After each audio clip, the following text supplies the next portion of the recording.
अब जो है सदगुरु कबीर विश्वबंधु समाज और परम पूज्य गुरुदेव के उत्तराधिकारी जो भैया साहेब जी हैं, गुरुदेव का आग्रह है और गुरुदेव का आदेश है कि भैया साहेब जी अपने विचार को गुरुदेव के श्री चरण कमलों में समर्पित करें। सत साहेब बंदगी।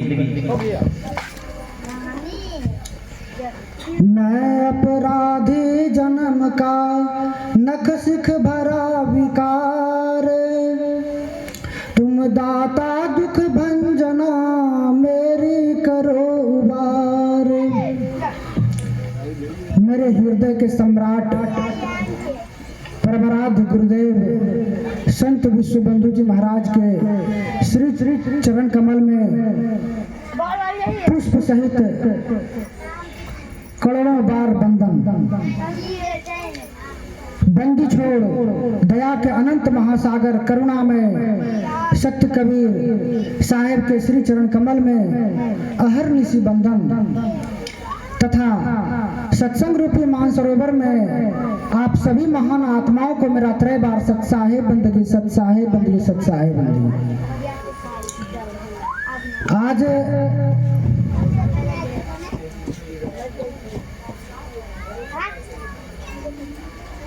परम पूज्य गुरुदेव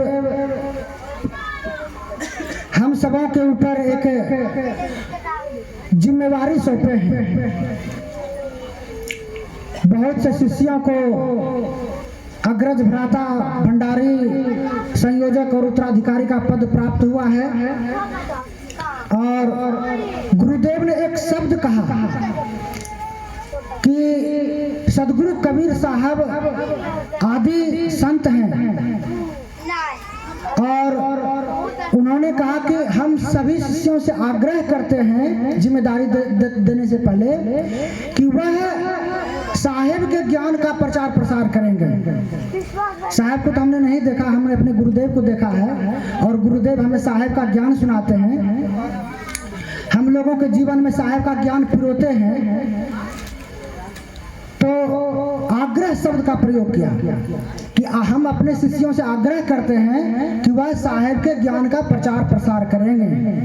वह आग्रह हम सबों के लिए आदेश है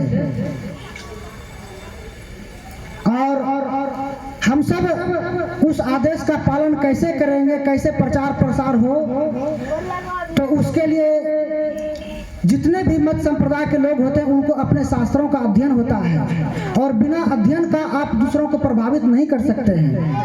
इसलिए अध्ययन परम आवश्यक है। और साहब का जो सबसे महान सदग्रंथ है वह है बीजक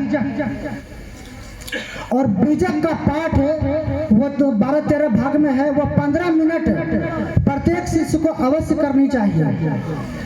तो धीरे धीरे शुद्ध बीजक का, वो उसका भावार्थ वाला नहीं। भावार्थ में बहुत से लेखकों ने भिन्न भिन्न तरह से किया है और उसमें अर्थ रूप को बिगाड़ा भी है। सिर्फ आप, गुरुदेव का कहना है कि सिर्फ आप बीजक का स्वाध्याय करें प्रत्येक दिन, आपको बीजक समझ में आने लगेगी। हमारे साहेब भाषा के बादशाह हैं और जितने भी विषय हैं संसार के वह सब अध्यात्म से ही निकला है और वह अध्यात्म साहिब से निकला है। और ग्रंथों का अध्ययन होना अनिवार्य है। वैसे साहेब ने कहा कि मसीह कागज छुओ नहीं, कलम गहो नहीं हाथ, चारों युग महात्म मुख ही जनाई बात। साहेब ने अपने स्वलिखित कोई ग्रंथ नहीं लिखा क्योंकि उन्होंने मसीह कागज को नहीं छुआ। तो साहेब की यह बोली है जिसे उनके शिष्यों ने लिपिबद्ध किया। तो जो जिम्मेवारी हम सबों को मिली है तो उस जिम्मेवारी का निर्वाह कैसे करेंगे, तो उसके लिए सर्वप्रथम हम सबों को गुरु भक्त होना होगा। गुरु भक्ति कैसे करें उसके लिए साहब ने बीजक में सूत्र दिया है। वैसे तो बीजक हिंदी में भी है, संस्कृत में भी है, अंग्रेजी में भी उपलब्ध है। तो मेरे पास हिंदी अंग्रेजी दोनों है, तो अभी मेरे पास यहाँ पर अंग्रेजी है, तो उसमें से मैं कुछ सूत्र आप सबों को हिंदी में व्याख्या करके समझा मतलब चर्चा कर रहा हूँ।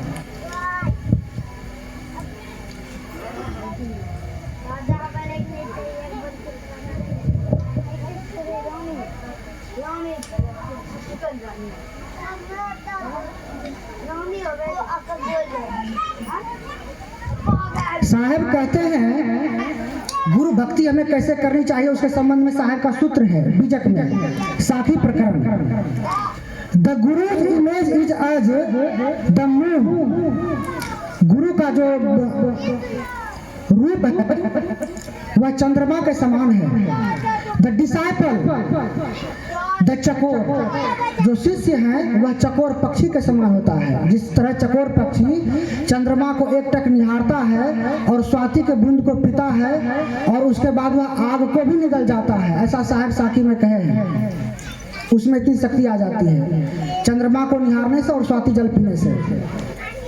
The guru's image is as the moon, the disciple the chakor, चकोर पक्षी के समान शिष्य को होना चाहिए और हर समय अपने गुरु के रूप को निहारते रहना चाहिए।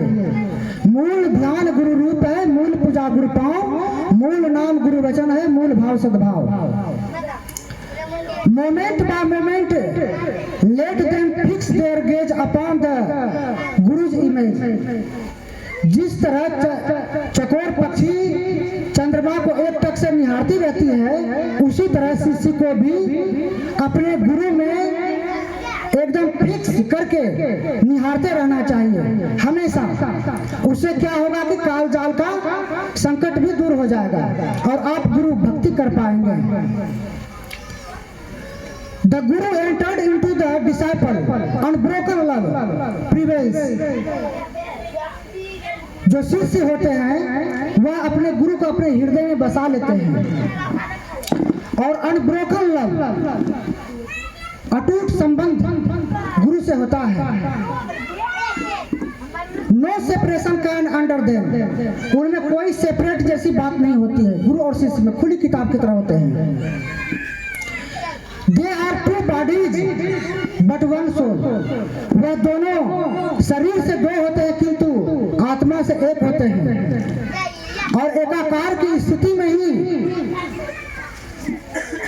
सदगुरु की प्राप्ति होती है और गुरु में शिष्य को मिटना पड़ता है। यह सब साहब का सूत्र है। गुरु differs from Guru and the natures of Guru are diverse, गुरु गुरु में भिन्नताएं होती हैं और उनके भाव में भी अंतर होता है। तो अब साहब कह रहे हैं कि हमें बता रहे हैं कि हमें किस गुरु की पूजा करनी चाहिए, क्योंकि गुरु गुरु में अंतर होते हैं। वर्शिप एवर दैट गुरु, किस गुरु की हमें पूजा करनी चाहिए। Who can reveal the secret of the word, जो शब्द के भेद को हमें समझा सके, वह गुरु जो शब्द का भेद हमें समझा सके। Men follow 5 or 7 guru. He who can reveal the word is the guru indeed. आप 5-7 गुरु के पास जा सकते हैं, उनके ज्ञान को सुन सकते हैं, समझ सकते हैं, उनका अनुसरण कर सकते हैं। He who can reveal the word is the guru indeed. जो शब्दों का दाव पेच है उसे हमें बता दे, समझा दे, उस गुरु की जरूरत होती है। हरि लॉस्ट गुरु शेल्टर्स, अगर हरि रूठ गए तो गुरु छाया का काम करता है। The guru lost there is no refuge, अगर गुरु रुष्ट हो गए तो फिर शिष्य को कहीं भी शरण नहीं है। ओ सिंफुल मैन, अब साहब चेतावनी दे रहे हैं, call on the Guru not upon another, अपने गुरु को पुकारिए, उनको याद कीजिए, और कोई दूसरा नहीं। अभी हमारे मास्टर साहब जी ने कहा कि फलाना फलाना की आप पूजा ना करके आप एक में गुरु महाराज में अगर आप ध्यान लगाते हो तो आपको सब कुछ मिल जाएगा। वही बात साहब कह रहे हैं।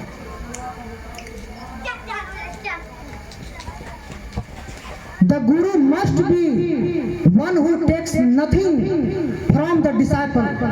गुरु को कैसा होना चाहिए? जो शिष्य से कुछ भी नहीं ले।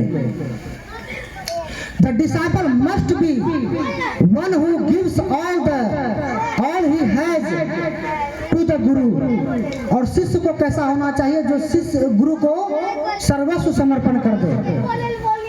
शिष्य गुरु को सर्वस्व समर्पण कर दे, और गुरु ऐसा होना चाहिए जो शिष्य से कुछ नहीं ले। तो इस तरह से ये सब सूत्र गुरु ने गुरु भक्ति करने के लिए अपने हंसों को बताया है कि इस तरह से आप गुरु भक्ति करें। और जो इस तरह से गुरु भक्ति करेंगे तो उसके लिए साहब की उद्घोषणा है। वो क्या उद्घोषणा है वो भी मैं चर्चा कर रहा हूँ।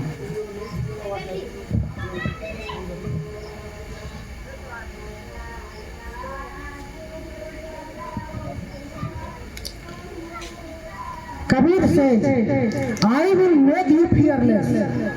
सदगुरु कबीर साहब कहते हैं कि मैं तुम्हें भय मुक्त कर दूंगा। If you accept the true teaching of the word. अगर तुम हमारी सत्य शिक्षा को, शब्दों की सत्य शिक्षा को मानते हो तब। I will remove the power of यमा। मैं यम की शक्ति को नष्ट कर दूंगा। And liberate you from this worldly ocean. और भवसागर से मुक्त कर दूंगा। यह साहेब की उद्घोषणा है।